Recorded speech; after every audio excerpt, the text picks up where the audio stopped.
রহমতের নবীজি খেজুরের বাগানের পাশ দিয়ে নবীজি হেঁটে যাচ্ছেন মদিনায়। একটা উট দৌড়ায় আসছে। উট এসে আল্লাহর হাবিবের কদম মোবারকের সামনে পড়ে মাথা নিচু করে নবীজির কদমের মধ্যে মুখ লাগায় কাঁদতেছে। উটের জবান খুলে গেল। উট কাঁদে আর বলে, ইয়া রাসূলুল্লাহ, ইয়া হাবিবাল্লাহ, নবী গো, আপনার কদমে আমার আরজি। উট, কি জন্য তুমি কাঁদো? বলে, ইয়া রাসূলুল্লাহি, আমাকে শুধু মারে, আঘাত করে, কিন্তু খাদ্য দেয় না, কাজ বেশি বেশি করায়।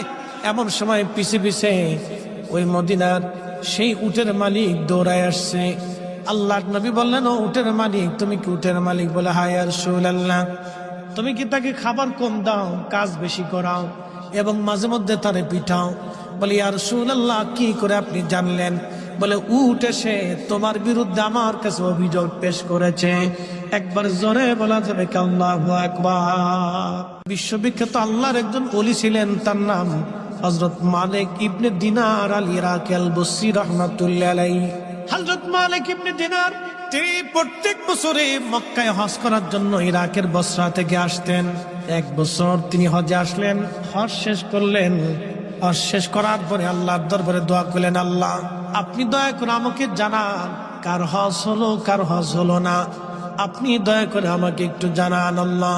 উনি দোয়া করলেন, কান্নাকাটি করলেন, আল্লাহ, এত মানুষ হজে আসলো, কিন্তু দোয়া কবুল হলো কি হলো না জানা নাই।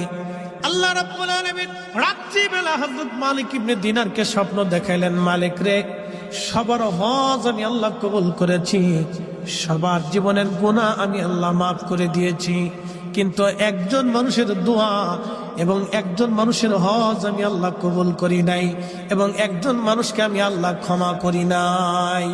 লক্ষ লক্ষ মানুষ আমি মাফ করছি, কিন্তু একজনকে মাফ করি। তো মালিক ইবনে দিনার ইরাকি বসরি খুব চিন্তায় পড়ে গেলেন যে ওই একটা লোক যদি আমি হই, তাহলে আমার জীবন বরবাদ হয়ে গেছে। ওলিরা তো সবসময় আল্লাহকে খুশি করার জন্য নিয়োজিত থাকে। একসাথে বলবেন আল্লাহু আকবার। ওলিরা কাকে সন্তুষ্ট করতেন? আল্লাহকে, রসুল। ওলিদের কাজই ছিল আল্লাহ তার রসুলকে খুশি করা। কত পদ্ধতি দিয়ে তারা আল্লাহকে খুশি করে, যত পদ্ধতি ছিল সব পদ্ধতি দিয়ে তারা আল্লাহ এবং তার রসুলকে খুশি করতেন। সবসময় তাদের কাজ ছিল আল্লাহ তার রসুলকে খুশি করা। আর আমরা হয়েছি ব্যতিক্রম, আমাদের কাজ হলো খালি শয়তানকে খুশি করা।